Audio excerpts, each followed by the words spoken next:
Salam bahagia bersama saya Zawaz Yusof dalam rentasan berita dan antara paparan utama edisi 942. Berbohong kepada Agong dan Parlimen satu jenayah. Perikatan Nasional dicabar buktikan keabsahan segera. Presiden PAS merapu lagi.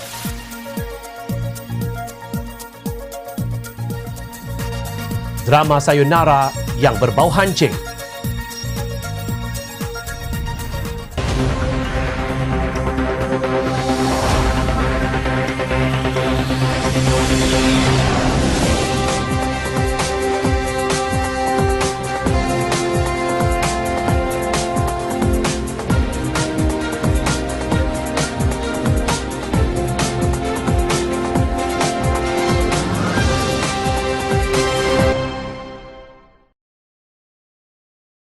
Assalamualaikum dan salam sejahtera. Bekas Menteri Undang-Undang Kerajaan Pakatan Harapan Muhammad Hanifah Maidin menempelak Perdana Menteri Tebuk Atap Tan Sri Mahyadin Mat Yassin berhubung bilangan sokongan ahli parlimen kepada beliau. Beliau mempersoalkan bagaimana Mahyadin boleh mengaku beliau masih memiliki sokongan sedangkan ahli parlimen UMNO yang sama-sama bersekongkol dengan kudeta juga menolak beliau seperti yang disebut oleh Presiden UMNO Datuk Seri Ahmad Zaid Hamidi. Pakatan Harapan telah sebelah suara menolak Mahyadin, Warisan juga tolak, Pejuang juga tolak, Muda juga tolak, UPKO pun tolak. Beberapa orang ahli parlimen pembangkang yang bebas juga tolak beliau. Terkini Presiden UMNO kata ahli parlimen UMNO yang menolak Mahyadin dan yang sudah bagi bukti penolakan kepada Yang di-Pertuan Agong telah bertambah lagi daripada angka asal iaitu 8 orang ahli parlimen sebelum ini, ujar Hanifah. Justru maklumat Mahyadin kepada Yang di-Pertuan Agong Al-Sultan Abdullah Ahmad Shah sangat meragukan. Lagu mana Mahyadin ini boleh habaq kat Yang di-Pertuan Agong yang dia ada cukup majoriti dan tak timbul yang dia nak letak jawatan. Soalnya, Hanifah merumuskan dua kemungkinan iaitu sama ada, satu, dia mungkin menipu sekali lagi Yang di-Pertuan Agong yang mana ia juga bermakna ia juga menipu parlimen kerana Yang di-Pertuan Agong adalah sebahagian daripada parlimen. Atau kedua, dia juga mungkin telah masukkan sekali dalam senarai dia itu orang yang sokong dia itu bukan dari kalangan ahli Dewan Rakyat. Menurut Hanifah, ahli parlimen yang menipu telah melakukan satu jenayah. Jika terbukti dia menipu, ia bermakna dia juga boleh dianggap telah melanggar sumpah dia sebagai Perdana Menteri dan sumpah dia sebagai ahli parlimen untuk mempertahankan ketinggian perlembagaan persekutuan. Jika terbukti para anggota kabinet dia juga didapati bersubahat, maka mereka dan dia sekali adalah dikira telah melakukan jenayah yang serius, tegasnya. Dalam satu kenyataan, Mahyadin berkata beliau akan menentukan keabsahannya di parlimen pada September ini menerusi usul undi percaya. Melalui cara ini, kedudukan saya sebagai Perdana Menteri dan Perikatan Nasional sebagai kerajaan yang memerintah akan dapat ditentukan mengikut lunas undang-undang dan perlembagaan. Katanya dalam perutusan, Mahyadin mendakwa beliau masih mempunyai sokongan majoriti. Oleh kerana itu tidak berbangkit isu peletakan jawatan beliau di bawah perkara 43/4 Perlembagaan Persekutuan. Katanya surat akuan daripada ahli Dewan Rakyat telah dimaklumkan kepada Yang di-Pertuan Agong. Sekejap, jika kita membuat kiraan mudah berdasarkan maklumat yang dilihat Jom Channel, bilangan ahli parlimen yang tidak menyokong Mahyadin, kita dapat data seperti berikut. Keadilan 36, DAP 42, Amanah 11, Warisan 8, PSB 2, UPKO 1, Pejuang 4, Muda 1 dan UMNO pula 11. Jumlahnya 117. Sementara itu bilangan yang menyokong Mahyadin adalah seperti berikut. Bersatu 31, PAS 18, GPS 18, MIC 1, MCA 2, Bebas 4 dan UMNO 26. Berjumlah 103. Justru dari mana Mahyadin mendapat bilangan majoriti? Ahli Majlis Tertinggi UMNO MT Tan Sri Shahriar Abdul Samad turut memaknai data yang menunjukkan jumlah sokongan ahli parlimen kepada Mahyadin. Beliau turut mempertikaikan kesahihan kenyataan Mahyadin yang kononnya masih mempunyai sokongan majoriti ahli parlimen. Ini senang nak kira. Perikatan Nasional tinggal 103 je. Ini pun dengan 12 MP UMNO yang dah tarik selepas mesyuarat MT, ujar Shahriar.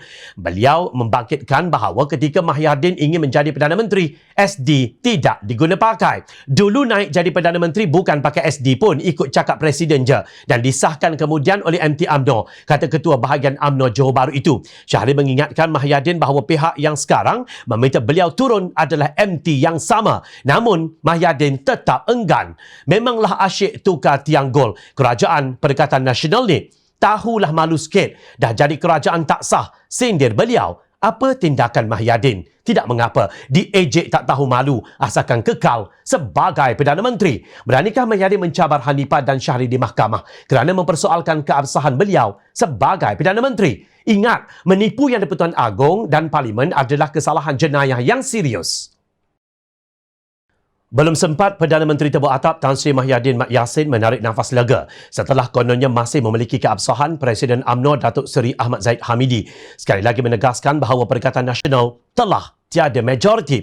Kenyataan Perdana Menteri dalam perutusan khas mendakwa kerajaan masih mempunyai majoriti adalah tidak benar, kata Zahid dalam satu kenyataan di Facebook beliau. Beliau berkata Majlis Kerja Tertinggi MKT membuat ketetapan mutakhir pada 3 Ogos 2021 menarik sokongan terhadap Kerajaan Perikatan Nasional dan Perdana Menteri. UMNO, kata Zahid, mahu berpihak kepada Yang di-Pertuan Agong Al-Sultan Abdullah Ahmad Shah setelah ketetapan MKT jumlah surat akuan ahli Parlimen UMNO telah bertambah. Zahid kemudian mengutus warkah kepada Yang di-Pertuan Agong bagi mempersembahkan surat akuan tambahan sebagai lanjutan warkah terdahulu.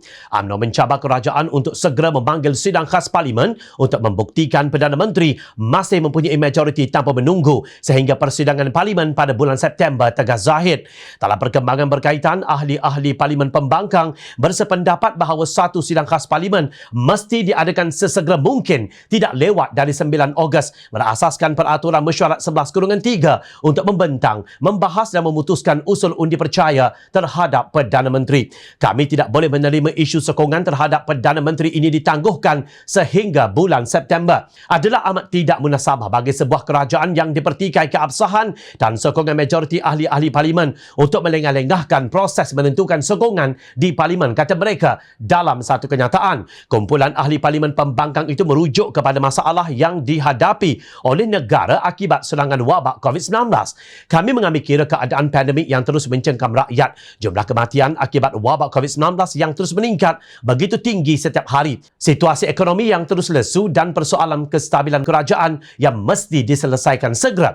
Oleh yang demikian, kami berpendirian bahawasanya usul undi percaya tersebut wajib dibentangkan, dibahas dan diputuskan sekarang sekaligus menamatkan isu keabsahan Perdana Menteri, tegas mereka. Kenyataan tersebut dikeluarkan bersama oleh Datuk Seri Anwar Ibrahim Keadilan, Muhammad Sabu Amanah Lim Guan Eng DAP, Datuk Seri Sapi Afdal Warisan, Datuk Seri Mukhlis Mahathir Pejuang, Datuk Seri Wilfred Madius Tanggau UPKO, Barubian PSB Syed Saddiq Syed Abdul Rahman Muda dan Dr. Mazli Malik bebas. Sementara itu, Wanita Pakatan Harapan membuat satu laporan polis terhadap Mahyadin. Mereka menegaskan pengerusi Perikatan Nasional tersebut telah menipu Yang di-Pertuan Agong Al-Sultan Abdullah Ahmad Shah berhubung jumlah sokongan ahli-ahli Parlimen kepada beliau pada masa ini. Menerusi laporan polis oleh Ketua Angkatan Wanita Amanah Awan Nasional, Senator Aiman Atira Al-Jundi bersama setiausahanya Nur Hayati Bidin dan Naib Ketua PKR Wasanti Sinasami, mereka mendakwa bahawa Mahyadin kini tidak mempunyai cukup sokongan selepas ahli Parlimen UMNO dan lain-lain tidak lagi mempercayai beliau sebagai seorang Perdana Menteri.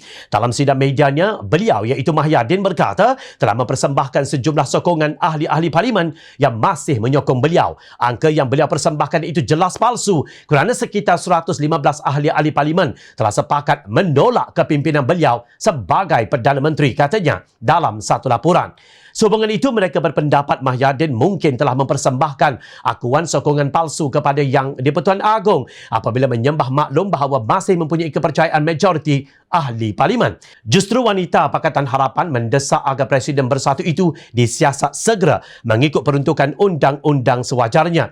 Jika kenyataan Presiden UMNO itu benar, ternyata Mahyadin hanya memiliki sokongan 103 kerusi Parlimen atau mungkin kurang. Maknanya, angka 115 yang tidak menyokong Mahyadin itu sudah bertambah. Dari sudut pandangan rakyat yang tertekan dengan keadaan ekonomi yang merudum adalah amat mendukacitakan apabila pemimpin buta dan pekak terhadap penderitaan mereka. Bagi yang sudah meninggal dunia itu, innalillahi wa inna ilaihi raji'un. Kita doakan semoga Allah Subhanahu wa taala mencucuri rahmat ke atas roh mereka dan mengampuni mereka serta menempatkan mereka dalam kalangan orang yang beriman dan beramal soleh. Tetapi bagaimana yang masih hidup, yang dahulu suri rumah sepenuh masa dan kini menjadi balu?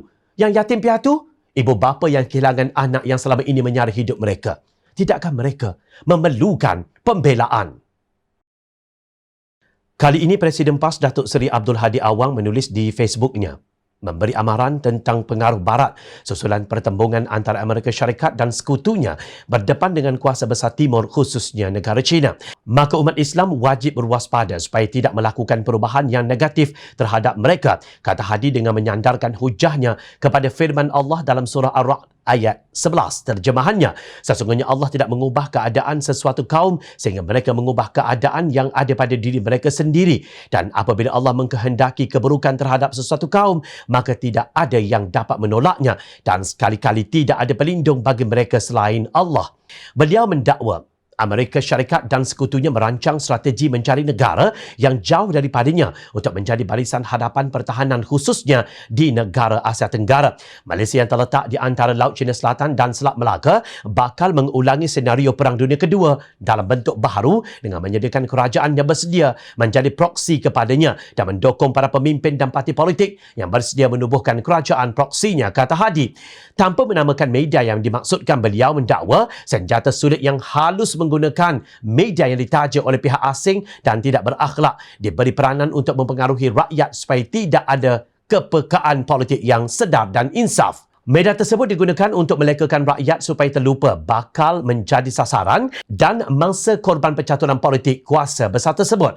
Seterusnya, beliau memberi amaran kepada rakyat Malaysia. Kononnya media tajaan pihak asing ini akhirnya akan menjadi Malaysia seperti Afghanistan dan Iraq. Ini dapat dilihat daripada ayat hadis berikut. Rakyat wajib berwaspada terhadap para pemimpin dan parti politik yang berpegang kepada kaedah matlamat yang menghalalkan segala cara. Rakyat juga perlu sentiasa berwaspada terhadap bala tentera upahan khususnya media tajaan pihak asing yang memainkan peranan dengan bayaran upah yang semahal-mahalnya bagi menjayakan agenda mewujudkan kerajaan proksi yang boleh digunakan tanpa peduli rakyat yang menjadi korbannya. Bencana Afghanistan dan Iraq dijadikan medan perang cukup menjadi pengajaran kepada semua. Dalam masa yang sama perlu disedari bahawa tidak ada negara yang menjadi kuasa besar dunia akan kekal selama-lamanya. Namun malang sekali bagi rakyat Malaysia kerana pemimpin dan parti politik yang berkuasa sekaranglah yang berpegang kepada kaedah matlamat menghalalkan segala cara. Ia sudah nampak di hadapan mata sejak berlakunya langkah Sheraton pada 23 Februari 2020 yang lalu. Sejak itu, kematian disebabkan wabak COVID-19 berubah daripada kosong kini menjadi 9,855 mangsa. Ia berlaku kerana kabinet yang bekerja diubah menjadi kabinet kakistokrasi berasaskan scheme of things. Bagaimanapun, Hadi menyiratkan rakyat sedang berhadapan dengan bahaya jika memilih pemimpin selain yang diakui oleh beliau menerusi ayat berikut. Kita wajib bersikap bijak dan tidak menjadi mangsa korban serta pangkalan atau proksi kepada pertembungan yang mengorbankan diri kita bagi pihak negara kuasa besar itu. Maka kita mesti menolak parti dan pemimpin yang dicaturkan oleh pihak lain. Jadilah umat yang merdeka sepenuhnya. Itulah antara cebisan tulisan pemimpin yang ketakutan akan kehilangan kuasa apabila rakyat sudah mula sedar bahawa apa yang mereka hujah sebelum merampas kuasa hanyalah naratif kosong yang tidak pernah bererti apa-apa. Hakikatnya, media yang tidak dapat mereka pengaruhi memahami bahawa perbatasan Malaysia harus dipertahankan daripada ditawan oleh politik jumud yang dikuasai golongan asabiyah dan pentakfiri. Di akhir rencananya, Hadi memetik ayat dalam surah Al-Hujurat untuk menguatkan hujah serangan beliau terhadap media. Hai orang-orang yang beriman, jika datang kepadamu orang fasik membawa sesuatu berita, maka periksalah dengan teliti agar kamu tidak menimpakan sesuatu musibah kepada suatu kaum tanpa mengetahui keadaannya yang menyebabkan kamu menyesal atas perbuatanmu itu. Khususnya kita berada pada zaman fitnah yang banyak kebohongan yang mengelirukan dengan peranan media yang menjadi senjata perang yang meruntuhkan jati diri, tegas Hadi. Benar, Kita tidak boleh menerima sebarang berita tanpa sebarang tabayun. Namun, pengamal media yang berpaksikan kebenaran dan keadilan faham bahawa pada zaman fitnah yang banyak kebohongan ini, ada orang fasik yang memakai jubah dan serban selain yang pandai membaca doa dan memetik ayat-ayat daripada Al-Quran. Belum lagi yang pandai bertakbir hari raya. Justru, Jom Channel ingin mengingatkan PAS dan pengikutnya sabda Rasulullah sallallahu alaihi wasallam dalam rencana yang beliau tulis sebelum ini yang bertajuk Nasihat Rasulullah sallallahu alaihi wasallam kepada raja dan pemimpin. Apabila Allah mengkehendaki kebaikan bagi seseorang raja atau pemimpin itu, nescaya dijadikan baginya pembantu, yakni menteri atau penasihat yang benar dan ikhlas. Jika pemimpin itu lupa atau leka, nescaya diberikan peringatan. Jika pemimpin itu mengingati, nescaya akan diberikan pertolongan kepadanya. Sebaliknya, jika Allah mengkehendaki selain daripadanya keburukan kepada pemimpin itu, nescaya dijadikan baginya pembantu yang jahat. Jika pemimpin itu lupa dan lalai, nescaya tidak diberikan peringatan. Dan jika dia mengingati, nescaya tidak akan diberikan pertolongan kepadanya. Riwayat Abu Daud. Sejujurnya, bolehkah kalian menamakan menteri atau penasihat yang benar-benar ikhlas dalam kerajaan Tebuk Atap ini? Kita fikir-fikirlah bersama-sama. Timbalan Presiden PAS Datuk Seri Tuan Ibrahim Tuan Man berkata PAS memandang serius perkembangan terkini mengenai kemelut politik yang sedang berlaku dalam kerajaan. Beliau menegaskan PAS akan terus mendukung Kerajaan Perikatan Nasional dan kepimpinan Tan Sri Mahyadi Mat Yassin. Selain itu, bersama-sama memberi tumpuan bagi menangani penularan wabak COVID-19 melalui strategi Pelan Pemulihan Negara PPN yang sedang digerakkan oleh kerajaan. Katanya, pada kenyataan hari ini, menurutnya PAS akan terus komited untuk membantu rakyat yang terkesan dalam menghadapi keadaan yang sukar sekarang ini. Justru beliau berharap seluruh rakyat Malaysia bersabar dan memberikan kerjasama ke arah usaha menangani COVID-19. Ketika timbalan Presiden PAS itu semakin melupakan UMNO tanpa kata, tindakan Ketua Pemuda PAS, Senator Khairi Nizam Khairuddin pula mengucapkan selamat jalan kepada kumpulan pemimpin Parti Melayu itu yang digelarnya sebagai kluster mahkamah.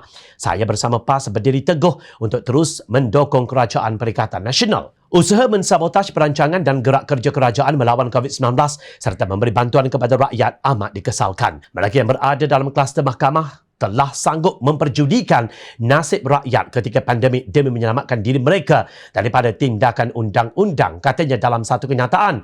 Namun kenyataan Khairi itu dikecam oleh Exco Pergerakan Pemuda UMNO Syahrul Nasrun.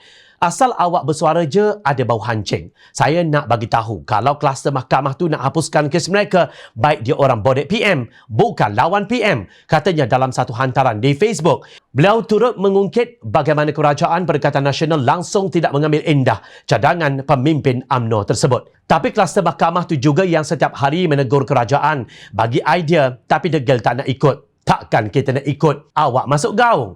Bila sahabat nasihat dan bagi idea untuk tangani COVID, tak nak dengar. Bila sahabat peli dan kondem sebab gagal dan bodoh sombong, cakap sahabat tak patut kondem sebab dalam tim yang sama. Bila sahabat dah tak tahan, tak nak suruh sahabat pekakkan telinga, butulkan mata, sedangkan rakyat tengah sengsara dengan pelan kerajaan yang tak menjadi dan ketepikan rakyat. Syahrul juga menyindir pendirian PAS pada ketika sama-sama menubuhkan Muafakat Nasional. Lagi satu, masa awal penubuhan Muafakat Nasional, kenapa tak dibangkitkan golongan kluster mahkamah ini? Masa itu kluster mahkamah dah disucikan oleh Muafakat Nasional ke? Soalnya, menariknya, Syahrul seolah-olah menyedari tentang kebejatan atau salah laku yang dilakukan oleh pemimpin lain. Yang turut disebutkan ialah Datuk Dr. Xavier Jayakumar, Datuk Seri Mustafa Muhammad dan Datuk Seri Muhammad Azmin Ali. Kes Xavier, Tok Pa, Azmin, HD, macam mana pula? Dah suci ke bila menyokong Perikatan Nasional? Sindirnya. Pada masa yang sama, Syahrul melihat pemuda PAS juga memilih untuk meninggalkan saf Muafakat Nasional setelah mendapat manfaat. Anda meninggalkan sahabat ketika senang first time jadi kerajaan pusat. Sayonara, katanya. Nah, begitulah apabila sudah berkelahi, pekung pun mulalah dibuka. Sebelum itu, UMNO tak berdecit pun tentang video semburit maupun kes Xavier atau Mustafa. Teruskan drama selak menyelak kain kalian. Rakyat sedang memerhati. Teruskan bersama kami di Jom Channel dan layari portal jomchannel.net untuk mendapatkan berita politik tanah air. Saya Zafar Yusof. Terima kasih untuk perhatian dan penilaian yang anda berikan. Jumpa esok insya-Allah. Assalamualaikum. Salam sejahtera.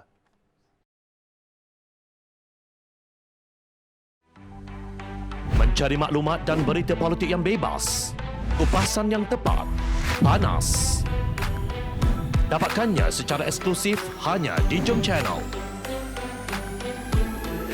Komitmen kami, rentasan berita Isnin hingga Jumaat.